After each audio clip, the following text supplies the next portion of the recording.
સત્સંગ ભજન એ મનુષ્ય જીવનની સાર્થકતા છે. સત્સંગ એ બોલી નાખવું, સાંભળી લેવું. ભજન એટલે ગાઈ લેવું, સાંભળી લેવું એ ભજન નથી. પણ સત્સંગ ભજન એ આપણું જીવન છે. ભજન આપણું જીવન થઈ જાય તો ભજન સાર્થક છે. સત્સંગ આપણું જીવન બની જાય તો એ સત્સંગ આપણો સાર્થક છે. પણ શબ્દની જો આપણને પારખ થાય, સતનો સંગ, સતનો સંગ બાપ. પણ સતનો સંગ સત્પુરુષ વગર, મહાપુરુષ વગર સતનો સંગ થાય એવો નથી. જ્યાં સુધી એવા સત્પુરુષોનો સંગ ના થાય ત્યાં સુધી સત્સંગ થાય એવું નથી. રામાયણમાં એટલે જ સરસ લખ્યું છે કે બિના સત્સંગ વિવેક નહીં હનુમંતા. બિના સત્સંગ વિવેક નહીં હનુમંતા.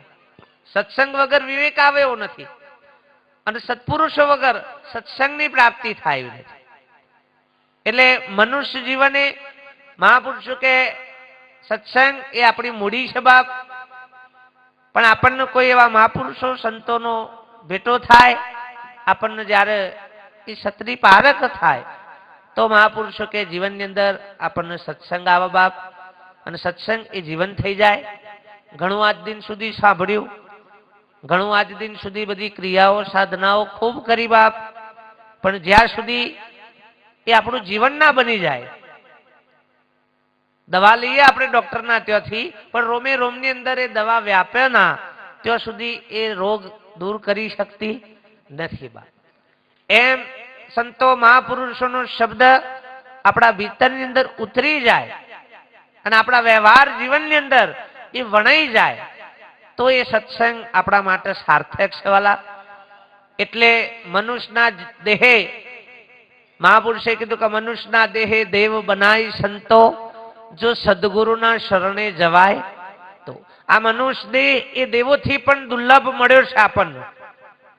કેમ કે જે દેવોની આપણે ઉપાસનાઓ કરીએ છીએ, જે દેવોની સાધનાઓ કરીએ છીએ, જે દેવોની મૂર્તિ કે ફોટા આપણે પૂજીએ છીએ, એ તમામે તમામ મહાપુરુષો રામ, કૃષ્ણ, ઈસુ, મોહમ્મદ, મહાવીર, બૌદ્ધ, કબીર, જે કોઈ મહાપુરુષો બાપ, એ આજ કલેવરે આજ સાધન લઈ અને આજ અવની પર એ પણ મહાપુરુષો કોઈક માની કુંખે અવતરીને જ આયા છે. જેની આજે આપણે યાદીઓ કરીએ છીએ, જેના આજે આપણે પૂજાઓ કરીએ છીએ, એ તમામે તમામ મહાપુરુષો આજ દેહે જેટલા દેવોની મૂર્તિઓ જોવો, ફોટા જુઓ, તો એમાં આ જ રૂપ આપ્યું છે, મનુષ્યનું જ રૂપ આપ્યું છે, બીજું કોઈ રૂપ આપ્યું નથી. જેટલી દેવીઓની પ્રતિમાઓ જુઓ, દેવીઓની ફોટાઓ જુઓ, તેમાં આ જ શક્તિનું રૂપ આપ્યું છે, બીજી કોઈ શક્તિનું રૂપ આપેલું નથી. આ જ દેવ સ્વરૂપ, આ જ શક્તિ સ્વરૂપ, પણ આપણને પોતાનામાં નિશ્ચયપણું નથી બાપ. આપણને આપણામાં નક્કીપણું નથી. આ મનુષ્યના દેહે જે બનવું હોય એ બનાય. તમે ભણી ગણીને મામલતદાર બની શકો, કલેક્ટર બની શકો, પીએસઆઈ બની શકો, આઈએએસ બની શકો, મંત્રી બની શકો, ધારાસભ્ય બની શકો, મુખ્યમંત્રીએ બની શકો, વડાપ્રધાને બની શકો, રાષ્ટ્રપતિએ બની શકો, યોગી, જોગી, ભોગી, સાધુ, સંન્યાસી, સંત, મહાત્મા, જે કોઈ બનવું હોય બની શકો. મનુષ્યના દેહે દેવ બનાય અને છેવટે દેવ સ્વરૂપે થવાય. પશુ કી પનિયા બનત હે નર્તન કछु ના હોય, પણ જો નર કરે ઉત્તમ કરણી તો નર સે નારાયણ હોય. નારાયણ સ્વરૂપ થવાની વાત છે. ભગવાન ભજવાનો નથી, ભગવાન પૂજવાનો નથી, પણ ભગવાન સ્વરૂપ. આમાંથી ભગવાનને કેટલા નથી માનતા ભાઈ કહો? ભગવાનના બધા માનવા વાળા છે, પણ ભગવાન નું માનવા વાળા કેટલા છો? ભગવાન ને બધા માનવા વાળા છે, પણ ભગવાન નું માનવા વાળા. રામ ને માનવા વાળા ઘણા છીએ, કૃષ્ણ ને માનવા વાળા ઘણા છીએ, બીજા અનેક દેવી દેવતાઓને માનવા વાળા, પણ એમનું કીધું માનવા વાળા, એનું કીધું કરવા વાળા કેટલા? એક નમૂનો ના વાળો બને ત્યાં સુધી તો. હા, અને એ જો થઈ જાય તો આ બધું કૂટવું પડે એવું જ નથી. હમ તુમનું દફતર ગુમ હુકા થેલા ઊંચા કરવા છે બધા આપણા. મારે હુકો બૂમો પાડવી પડે. આટલામાં જ કેસ સોલ્વ થઈ જાય હોશ. અને એટલે જ પેલી લોક અદાલત કાઢી. લોક અદાલત પેલી અદાલતમાં તો ફેરા જ છે. અને તો ટોપ જ ખવડાવવાના. કેમ કે જલ્દી જજમેન્ટ આલી એવા ન કઈ ઓનો ખેલ પતી જાય પાછો. જલ્દી જજમેન્ટ આલો તો ઓનો કેસ પૂરો થઈ જાય હોશે.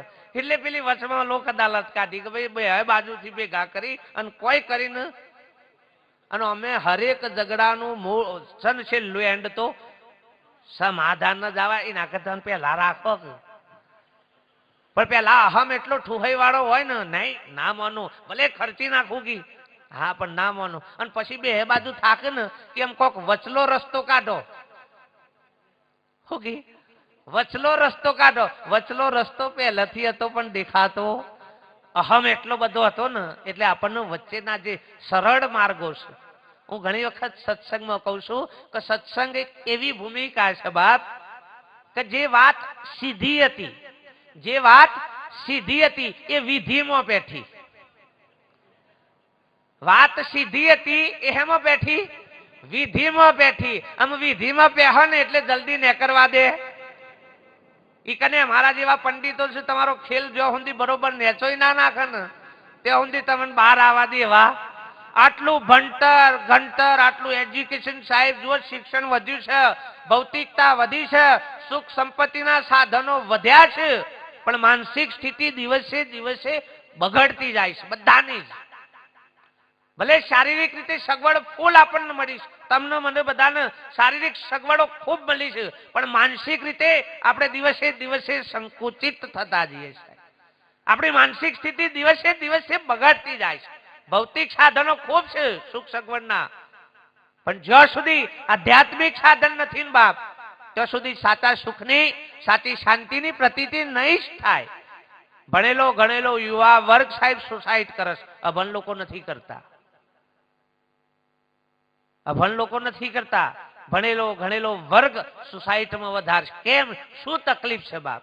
સારા ઘરના લોકો સુસાઇડ કરે છે, માગીને ખાય છે ને એ તો નથી સુસાઇડ. એ હજી મૂળ બને ત્યાં સુધી એવા કેસ ઓછા છે, પણ સારા ઘરના વ્યક્તિઓ છે એ કેમ? શું તકલીફ છે બાપ? દિવસે દિવસે અહમ આપણો વધતો જ જાય છે, વધતો જ જાય છે બાપ. ભૌતિક શિક્ષણ એ વધ્યું છે પણ આધ્યાત્મિક જે સંસ્કારોનું શિક્ષણ જોઈએ ને એ કથળતું જાય છે. અને એનું મૂળ કારણ બાળકો નથી, આપણે ખુદ પોતે જ છીએ બાપ. આપણે ભૌતિકતાનો વારસો આપ્યો, સુખ સંપત્તિ વૈભવનો વારસો આપ્યો છે, સંસ્કારોનો વારસો આપણે આપી શકતા નથી. અને આપવામાં ના આવે, આપણામાં હોય તો જ આવે. નકા આપવો તો બધાને જ છે. રાવણ્ય છોકરા તો હારા જ પકાવાતા, હા, પણ પોતાને હારું થવું.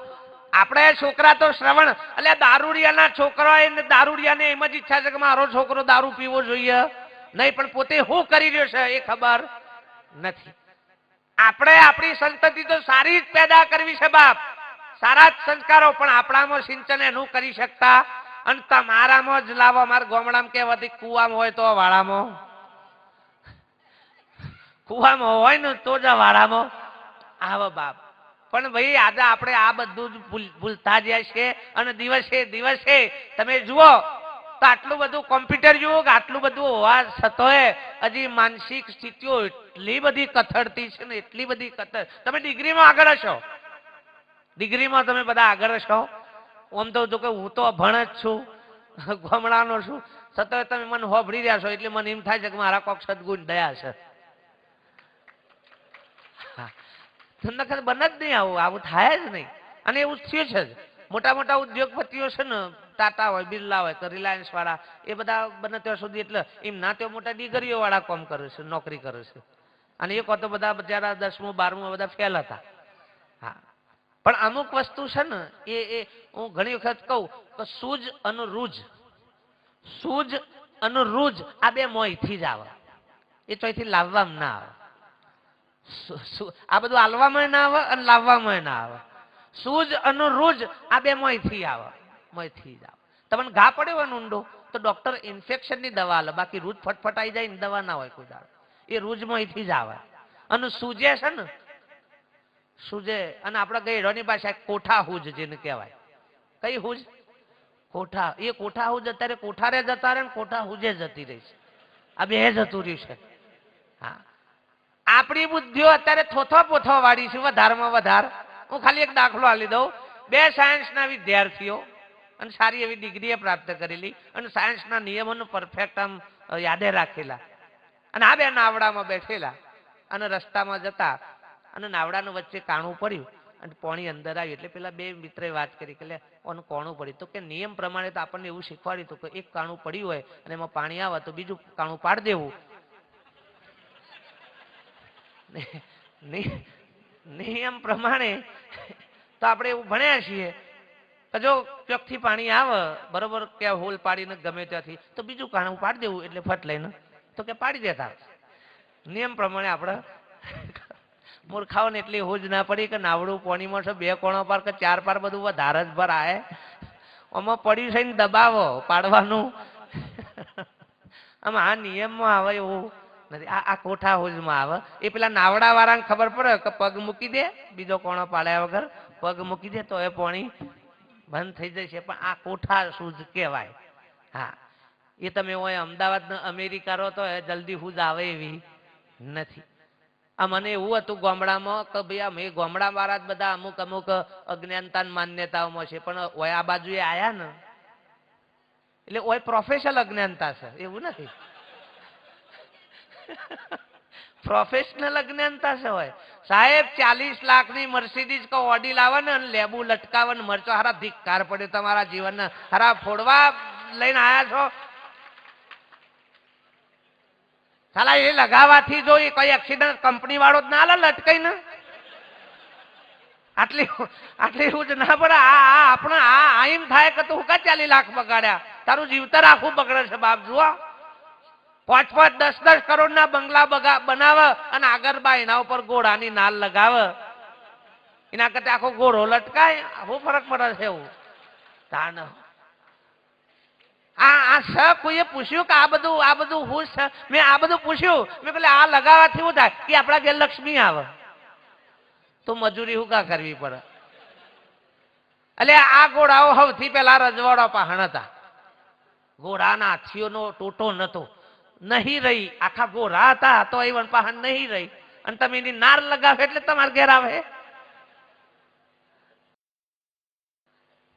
પણ જો આ બધું છે જ સાહેબ એનું મૂળ કારણ છે બાપ કે આપણને સત્યની પારખ નથી બાપ. આપણને આપણી ખબર નથી. આપણી ખબર નથી. હું તમને એક પ્રશ્ન કરું કે તમે જે દેવને માનો ભગવાનને માનો કે જે કોઈ ક્રિયા કરો સાધના એ તમે તમારા અનુભવથી નિશ્ચયથી પકડી શકે પકડાયું છે એટલે પકડી સાહેબ. સાચું બોલવાનું. પકડાઈ છે એ પકડી છે આપણે. આપણા જાતે નક્કી કર્યું આપણને પકડાવવામાં આવી શકે આ કરો આ કરો આ કરો. અને બીજી આપણને હા મેં લાલચ હતી આપણને એવી આસક્તિઓ હતી એટલે એવા આપણને પકડાવવા વાળા મળ્યા. જે દિવસ તમારી આશાઓ ઈચ્છાઓ આસક્તિઓ મટી જશે એ દાડે હું નથી માનતો કે તમને જગતમાં કોઈ જૂઠું પકડાઈ શકે સાહેબ. એમ કોઈની તાકાત નથી. પણ આપણી એવી લાલસાઓ છે આપણામાં એવી આસક્તિઓ એવી ઈચ્છાઓનો રગ ટોટો પડે બાપ. એટલે મહાપુરુષ કે આપણને આવા બધા જગતની અંદર આવા પકડાવવા વાળા મળે છે અને આપણે દિવસે દિવસે આવું બધું લૂંટાઈએ જ છે. જુઓ હા, કોઈ પણ જગ્યાએ જઈને આપણે કંઈક જોવડાઈએ બતાવીએ આ કરીએ તે કરીએ એમ કરી બાપ શું નથી આલ્યું પરમાત્માએ? શું નથી આલ્યું? વિચારો તો ખરા. પરમાત્મા એનું સ્વરૂપ અને રૂપ બે આપી દીધું છે તમને. પરમાત્માએ એનું સ્વરૂપ અને રૂપ આ બે મનુષ્યને આપ્યું છે સાહેબ. એનું રૂપ પણ આપ્યું છે અને સ્વરૂપ પણ આપ્યું છે પણ આપણને કદર નથી. અને સાહેબ એનું કારણ એક જ છે કે આપણે ભગવાનોનું મંદિરમાં જ માન્યો છે કે મંદિરમાં છે, કોઈ કે મસ્જિદમાં છે, કોઈ કે ફલાણી જગ્યાએ છે, તીર્થોમાં જ છે. આ જ જગ્યાએ આપણે ભગવાનનું માન્યું છે. જે દાડા તમને તમારો માલિક તમારામાં નક્કી થશે ને એ દાડો કોનું ખોટું કરશો, કોનું ખરાબ કરશો, કોનું પડાઈ લેશો તમે. તમને શીખવાડવું નહીં પડે તમે આ કરો આમ કરો તે એવું શીખવાડવું નહીં પડે સાહેબ. પણ આને માન્યતાઓ જેવી રાખી છે ભગવાન મંદિરમાં ત્યાં જઈએ તો હખણા રવાનું, પછી જે આવતા રહે એટલે આપણે જે કરવું હોય કરવાનું. સેવા પૂજા કરીએ ત્યાં સુધી તમે જુઓ તો બધું આ ચાલ્યું છે ને એ જબરું ચાલ્યું છે. સવારના પોળમાં મારા ભેળવા કલાક અને પછી એથી ઉઠક એટલે બધાને ફેવરા કલાક મારા ફેરવા અને પછી એથી ઉઠ્યો કે એટલે બધાને ફેવરા, આખા અમદાવાદ ને ફેવરા. પણ બાપ એ નહીં ફેવરે ને તો ચાલશે. પણ મહાપુરુષો કે તારું તારું એક વખત મન ફરી જાય તો પેલી ફેરવવાની જરૂર નથી બાપ. પણ આપણે બસ આ ક્રિયા આ બધાની અંદર આપણે આવી.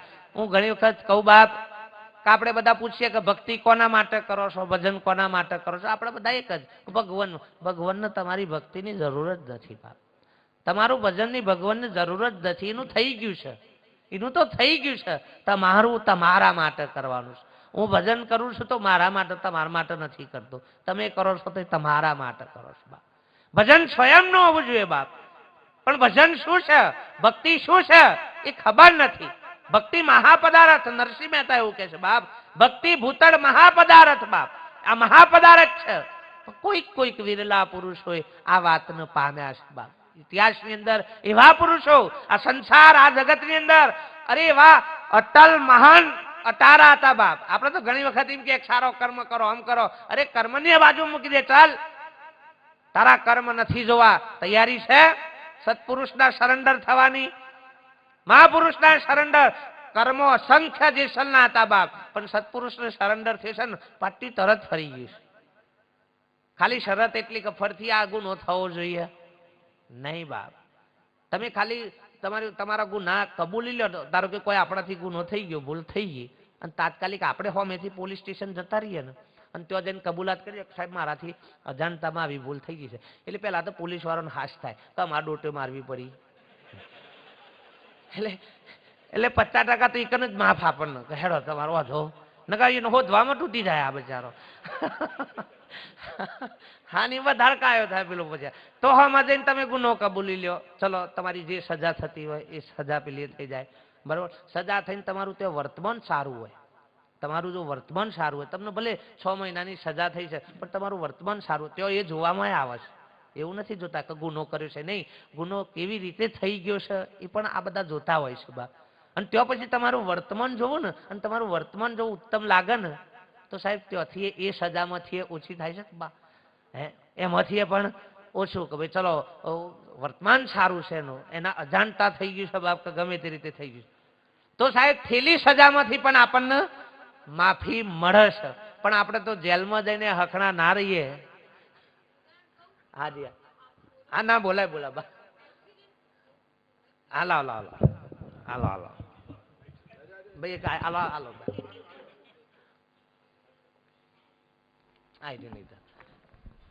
સ્વામીજી આપની પરમિશન લઈને બોલું છું.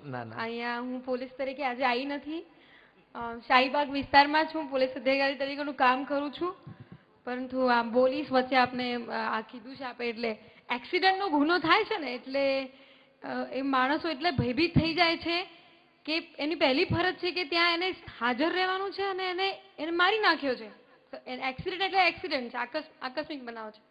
તો એક્સિડન્ટના ગુનામાં મેક્સિમમ એવું થાય છે માણસ આપણી 2 મિનિટ માટે આપણી બુદ્ધિ પેલું એક્સાઇટ થઈ જઈએ છીએ એટલે આપણે સ્થળ છોડી દઈએ અથવા તો કોઈ સૂચતું નથી તો ત્યાંથી ભાગી જઈએ. કાં આપણને ત્યાં પબ્લિક મારવાનો ડર લાગે. પરંતુ એક્સિડન્ટના ગુનાઓની અંદર જ્યારે પબ્લિકનો બિહેવિયર એવો હોય કે જે મરનારથી પીડિત છે અને દવાખાને લઈ જાય તો એવા કેસોમાં કોર્ટે છોડી દીધેલા પણ છે. આપે જે આપ કીધું એવી રીતે. એટલે તમારું કર્મ હોય પણ કબૂલાત હોય ને